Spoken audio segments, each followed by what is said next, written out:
What's going on, everybody? Thank you so much for tuning in. My name is Eric Taylor, CEO and Chief Forensic Operator here at Barricade Cyber, and thanks for tuning in for the very first Ransomware Monthly update. It's something that we've been talking about for a very, very long time. Truth be known, for some reason, I was even talking to the team a little bit ago, I'm a little nervous about this one, and I don't know why. I talk about this stuff all the time, but here we go.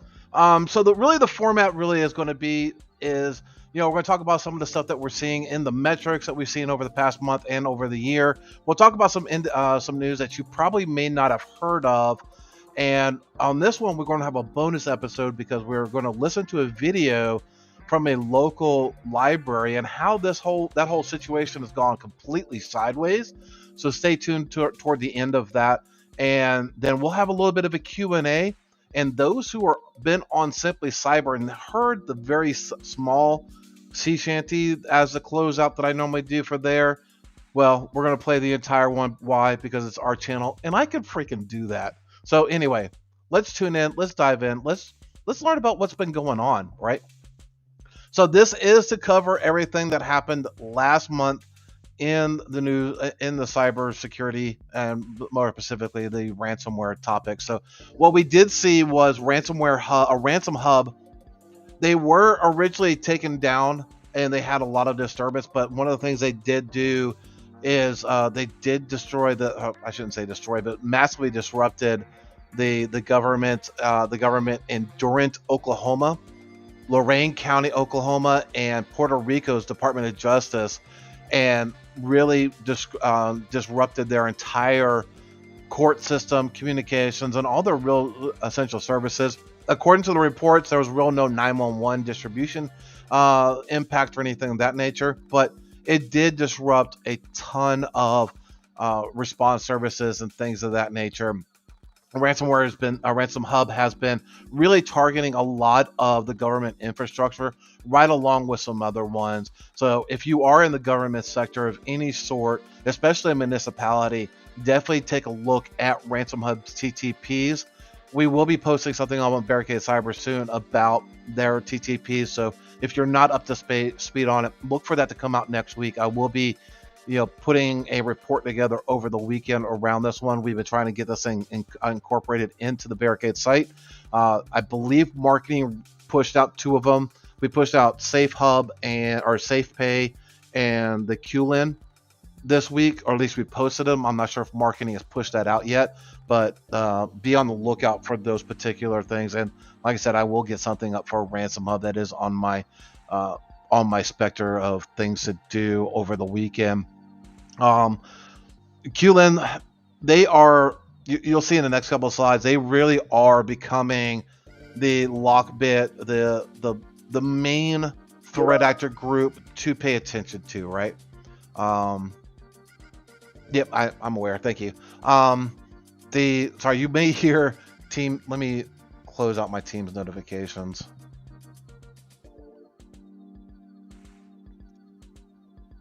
Because I may have just triggered everybody. So QLIN definitely went through and attacked Lee Enterprises, and they essentially exposed over, I think the final number right now is about 45,000 social security numbers. They really just don't care at all.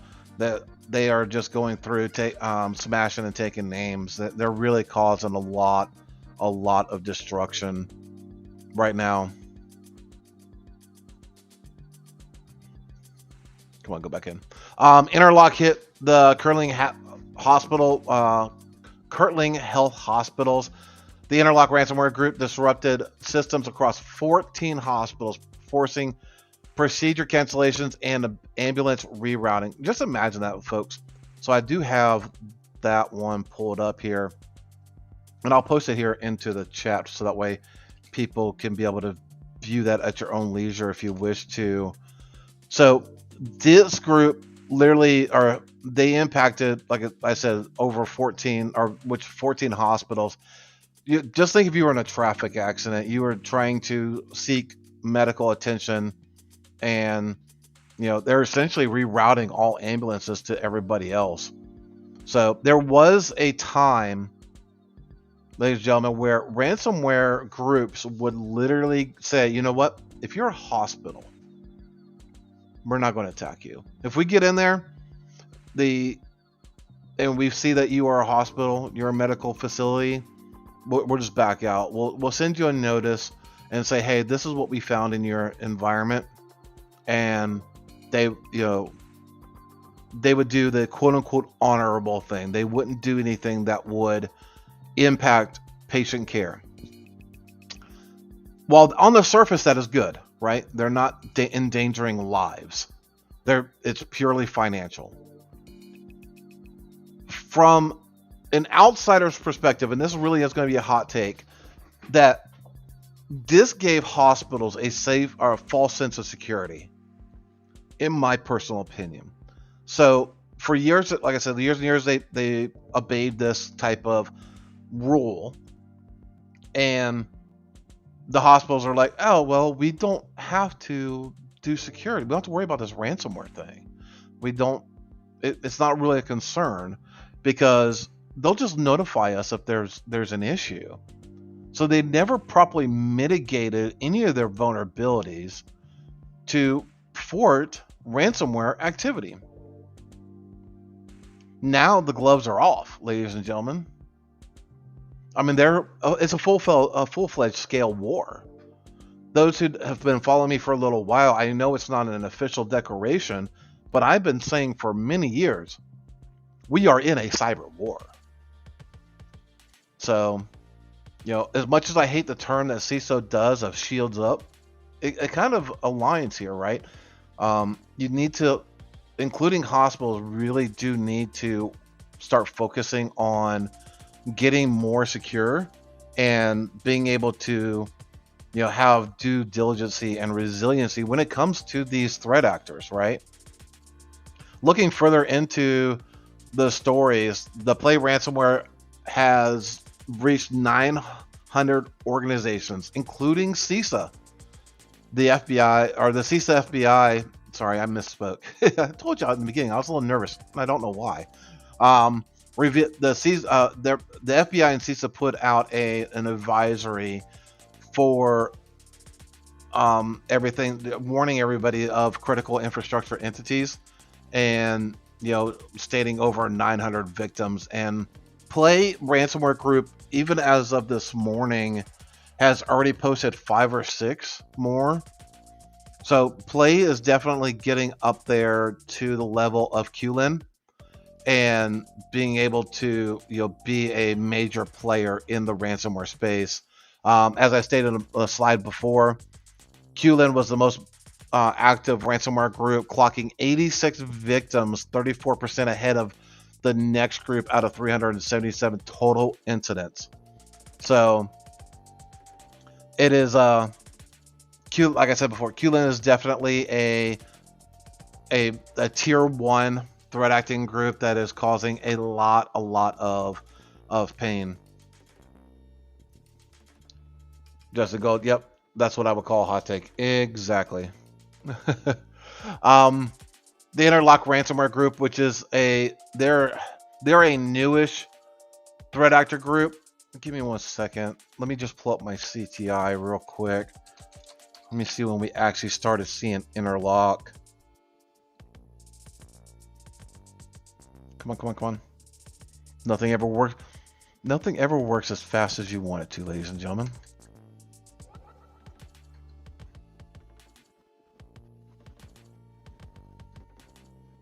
There we go. So I'm getting up that I do want to figure out when we started noticing Interlock, but we'll move on to the next one while my portal is refreshing for some reason.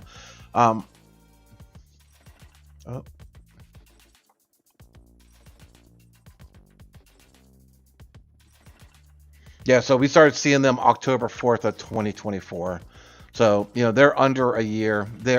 We do believe that Interlock is a rebranding of the Ryseria gang, thought to be very much Russian and European. I believe I'm pronouncing that correctly.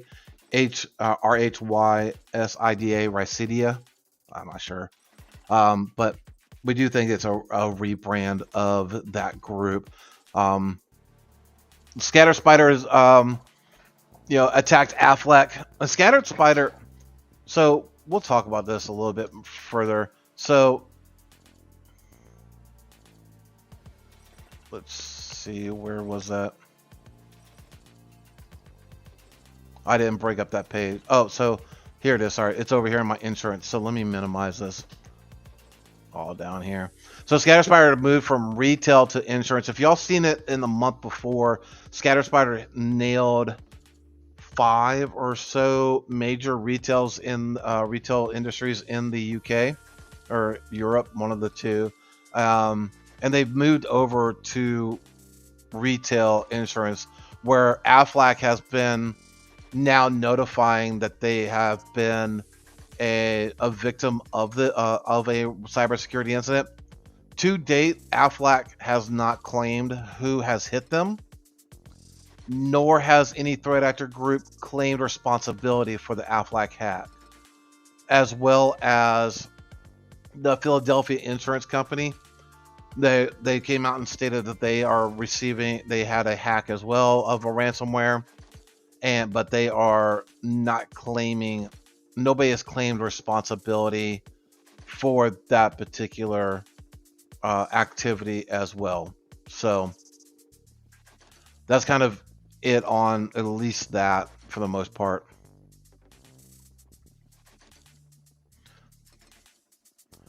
Just some highlights that we were seeing. Early June, Ransom Hub. We did, like I said earlier, there was some service disruptions. The QLIN interlock had some data did some data exposures on some hospitals. We're seeing the threat actor chaos really targeting some tax services, CPAs that are in there. Scattered Spiders linked to Aflac. Dragon Force was attacking the European, which Dragon Force is known to be using the services of Scattered Spider. So if y'all are unaware, Scattered Spider is I call them a subcontractor group. So let's just say you're running an IT firm and you need some additional help. You hire subcontractors to help you fulfill a project. To me, Scattered Spider is a subcontractor group for a lot of these threat actor groups. They are initial access brokers. They do all kinds of stuff. They are the driving force that gets the threat actors get access to a lot of the threat actors for that final payload. So when you're seeing a lot of that stuff happen, and Scatter Spider is sending that data off to somebody, they're giving somebody else access. So definitely making sure you are being up to date on what Scatter Spider is doing, because they have their own TTPs as well. So be in the know for Scattered Spider. So what we did see as well was in a lot of the FBI was warning, and the FBI and cybersecurity were warning about prolific airline attacks. And this is not about the big Atlanta issue that happened last week, but right after that, we've seen the Hawaiian Airlines, and now I didn't put it on here, but the Qantas, I believe it's called, out there in Australia was also mentioned now. So to my understanding right now, that while this did happen a couple weeks ago or last week, that Hawaiian Airlines is back up and running. No issues, no further issues. Nobody's claimed responsibility for the Hawaiian Airlines by any means, but it's definitely something to keep an eye on. Something that we were seeing earlier this week, or I was here, or so before I go on to that, I think because marketing has put such a structured thing to me, that's what's messing me up. Anyway, we'll gamify this. So this is kind of what we're seeing in the ransomware numbers, right? So I'll blow this thing up. So when we're in here, we look at the history of the most posts that are being put out there by the threat actors. So you can see, oh, color coded and everything like that. So, we were at 2023 numbers here. And, this spike that we seen in March was mostly around the Clop ransomware group, things of that nature. That's why that anomaly is happen there. But, we're pretty much in line with, 2 years ago numbers and still reaching a fair amount of posts. Now, however, the one caveat I want to say from at least what we're seeing in the industry, that while threat actors are posting data, we don't know how true that these numbers are. We're not seeing a lot of double postations, and any ones that were double posted, we definitely removed that as part of a factor of a legitimate another post by a different threat actor. Like when Ransom Hub first stood up, there was a lot of double posts from previous threat actor groups. So we did count that into our numbers. From a business perspective, we're not seeing a lot of actual ransomware cases. So when we see things, it's mostly data exfiltration. Now, why is that? Pure speculation, but I think that the MSPs, IT firms have gotten really, really good at redundant and resilient backups. So they haven't needed to engage a firm like ours to restore and bring business back up into full operations. Pure speculation, not really sure. But all the facts look like that's what's going on right now. So what's up, Tyler? How you doing, man? So that's kind of where we are right now. But like I said, we're about on par for 2 years ago on at least the numbers being posted. I don't think this was discussed in the news earlier today on Simply Cyber, but I definitely want to make sure people are aware that Hunters International, we've been calling, at least in the CTI field in my industry, we've known that the new threat actor group called World League is a rebranding of Hunters International, the ransomware group. So they come out today and said, yeah, it was noticed that they are officially shutting down, aka, I'll blow this up for everybody. After careful consideration and in light of recent developments, we've decided to close Hunters International project.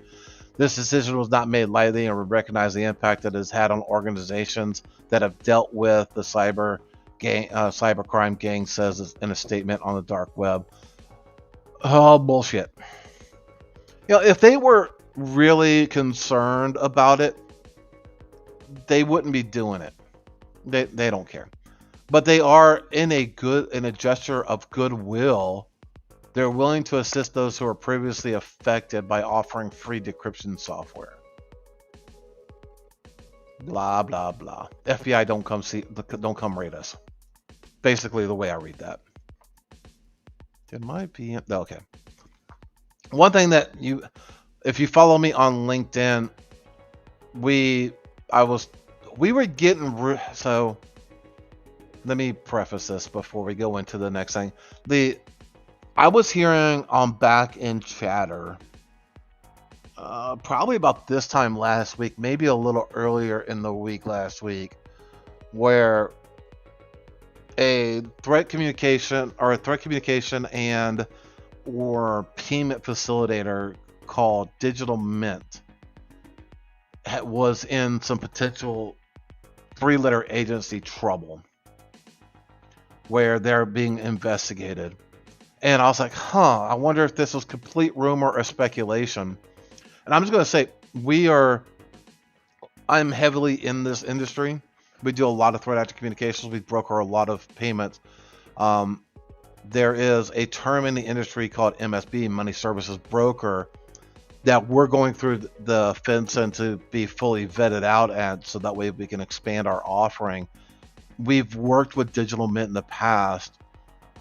I don't see a reason why, if the story holds up the way it's being portrayed right now, and I always say this with put a big freaking asterisk on all this stuff, that news is always fast and loose in the beginning. Let's just wait to see where the dust settles before we pass judgment. But I am surprised to see that it's being public now. So that's why I was like, oh wow, it's finally public that they're actually doing it. So Digital Mint says it's cooperating and is not a part of the probe's target. So the FBI is essentially looking into the company Digital Mint. They essentially had the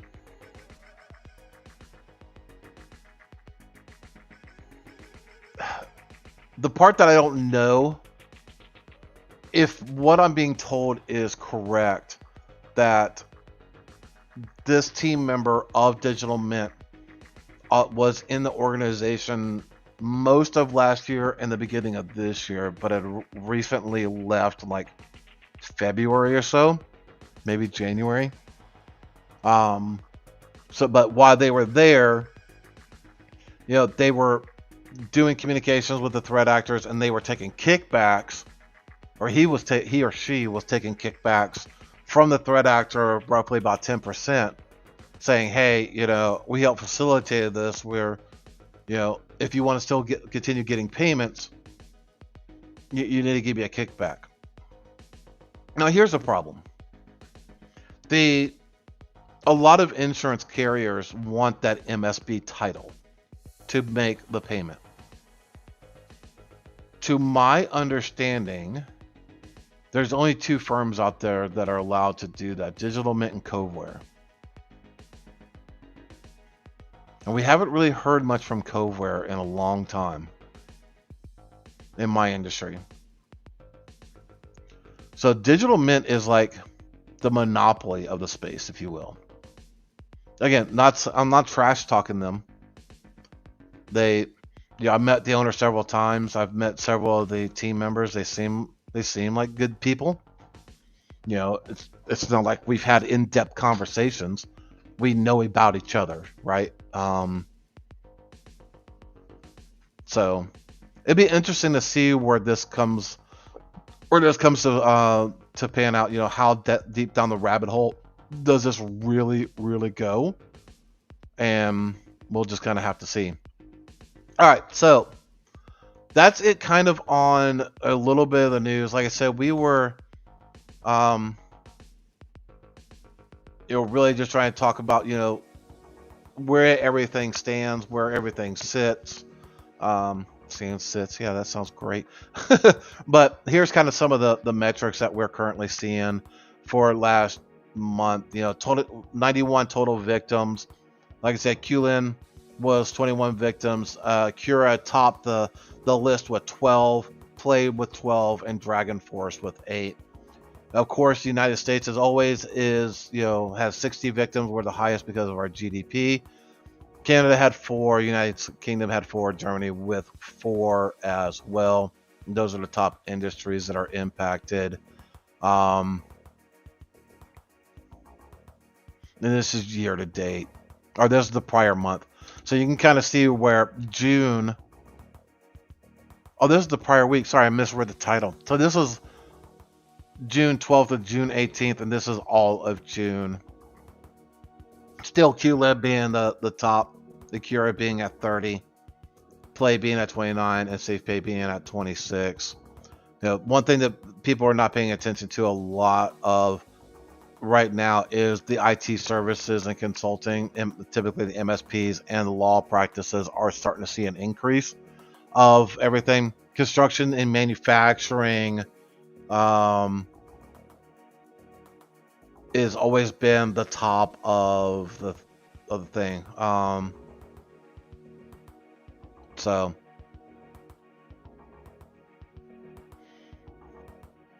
FedEx, no, I've always been using Restream. You're thinking of Jerry. I've never used Streamlabs. So if you want to stay up to date on all of the daily LinkedIn stuff for Ransom Monitor, we do have a page on LinkedIn for this. I'll copy and put this here in chat. So you can stay ahead of everything. We post out daily of all the stuff that comes in.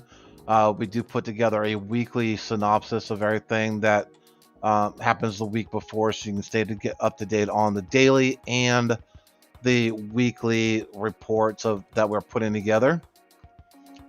Tyler stream from Microsoft Paint.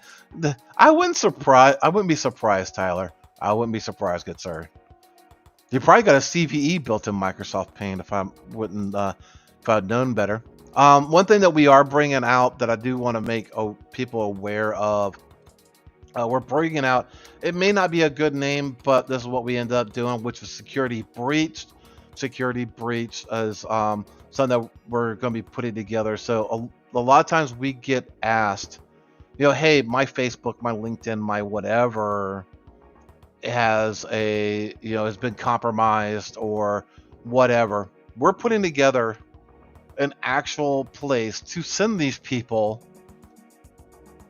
for recovery efforts, for security efforts. So, we're going to be introducing this, pushing this thing out, so that way business owners and executives can help their team members be able to secure your own personal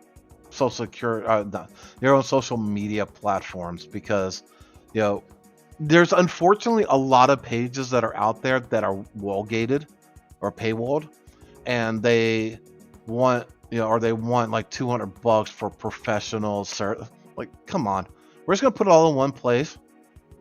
Check out that subscribe to the Security Breached LinkedIn. As we're creating new topics out there, we will be putting that on that LinkedIn page, so that way you could be able to know about it. It does have a search, kind of like Facebook. Right now, it's just literally the two Facebook things that we put together, or I put together, right? So let's say I type in Facebook, and just like a traditional Google thing, right? Recovering a hacked Facebook account and securing your Facebook account. The next one that'll be either today or tomorrow, or not tomorrow, but Saturday will probably be, making your Facebook private or something like that. Then I'll be moving on to like the LinkedIn, the Twitters, the TikToks, and just all that stuff. So we're just going to go through and just nail everything as much as possible. If you have a request for a platform, again, go over to the Security Breach LinkedIn, so that way we can see that and just say, hey, we would love an article on how to recover from this platform, that platform, or whatever, and we'll try to get that put together as quickly as possible. So that'll be our metric. With that said, Windows does have something useful.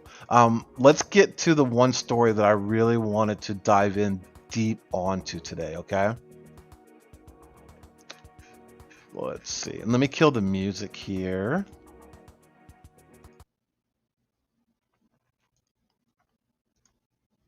All right, so just as a recap, some information is coming out about the Fort Bend Community Library System, and it is massively appalling, ladies and gentlemen. So I'm going to go in the background. I'm going to let this video play, and we'll come back and talk about this in a second. But this is worth sharing and learning from, okay? Tonight, cybersecurity experts say it's not surprising that it could take months for the Fort Bend County to restore services after a massive cyber attack. Neighbors have not been able to use the county's library services since early this year. 13 Investigates got documents shining new light into how much longer it all may last. Here's Nick Notario. Under a piano. That's a horrible place for a cat to be. Janice Cookston and her 5 kids love to read. In order to feed their passion, Cookston says her family frequents this Fort Bend County Library. We were there probably once a week. Not just to read books, but educate her kids. Cookston homeschools her children and says she relies heavily on material found at the library. And I use the hold system a lot because I have, as homeschoolers, we have a list of certain books I'm looking for. However, for more than 4 months, the system hasn't been operating. No longer can Cookston easily find books. And it's taking me hours to search for them, where it used to take minutes because I could just type it in. Originally, the library director would only say it was hit by a cyber incident in February. but he wouldn't provide many more details. 13 Investigates asked for the documents about the incident. Fort Bend County refused to release them. The Attorney General forced them to give an ABC 13. In them, we uncovered the county suffered a massive ransomware attack that the county IT director says compromised everything. It took services offline, and they remain that way until today. We showed the documents to a cybersecurity expert from San Jacinto College. I think they're just very much underwater because of years of neglect on their systems and perhaps not a cultural focus on cybersecurity and risk management, and now you're playing catch-up. A catch-up that could last for months longer. Emails show last month county leaders debated when to put a $1.2 million library security contract on the commissioner's court agenda. The library director said it should have been in early June, saying, please, please, please, let's do everything we can to get this on next week's agenda. But it wasn't put on the agenda. Commissioners waited until the end of June. By doing so, the library director wrote, we are looking at services being restored to the public in September or October. That's bananas, and that's unacceptable. I'm not sure that there would be riots in the street if that was any other county service. For now, Cookston and her kids are left waiting to go back to the library and satisfy their love to read. Nick Notori, ABC 13 Eyewitness News.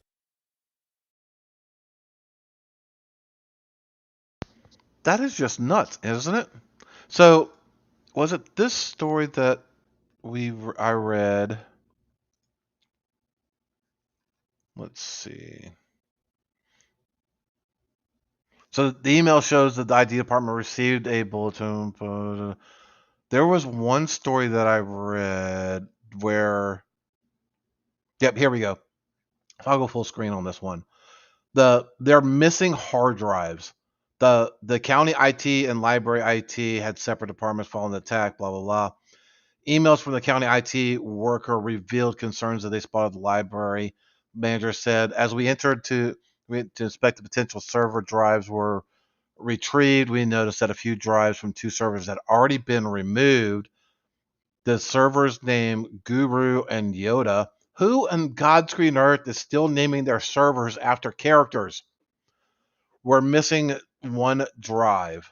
We're each missing one drive. They sent an email 2 weeks explaining the concerns she had about the library staffers, blah, blah, blah.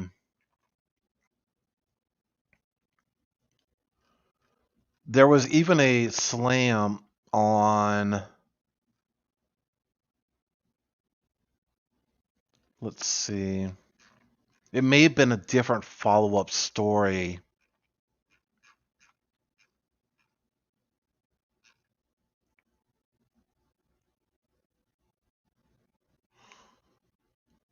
So like I said, I've seen a follow-up story on this one where the people were saying that the person in charge was ill-equipped to even handle this thing. This has so many failures, right? The lack of funding,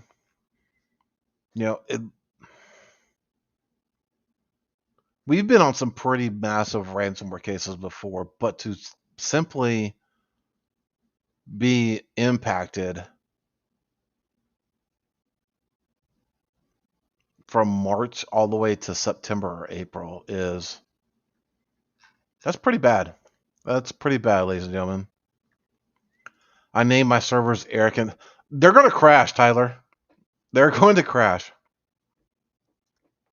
But yeah, the FBI, I've seen reports were investigating this thing, and they're holding people potentially liable because there was so many people who were going outside of the fray, just doing whatever they wanted to. There's been reports of random IT staff just reloading systems to bring the environment back up. Like, I wish I had the other story as well. I couldn't locate it right off the top there, but that's definitely something to watch, right? So,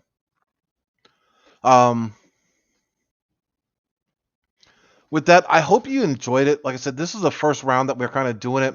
This thing will get a lot more polished in the months to come. I've already, just doing this little rehearsal, if you will. kind of seeing how I want to do these things a little bit differently. So let me know in the comments, what would you like to have seen different? What do you like to see in a monthly roundup? This is literally for business owners and executives and those who are in the trenches to know what's going on. So I want to make sure this is valuable to everybody and be able to talk about topics that are important to you. So let us know what you would like to see. We'll talk about it. And until next time, it's been fun. We'll see y'all next month on this one. Take care. There once was a kid whose passwords laid across all sites. They were the same, a criminal, then found their fame by taking that data to go. Soon may a criminal come to steal your pictures and data and run. One day when the crime is done, they'll steal your account and go.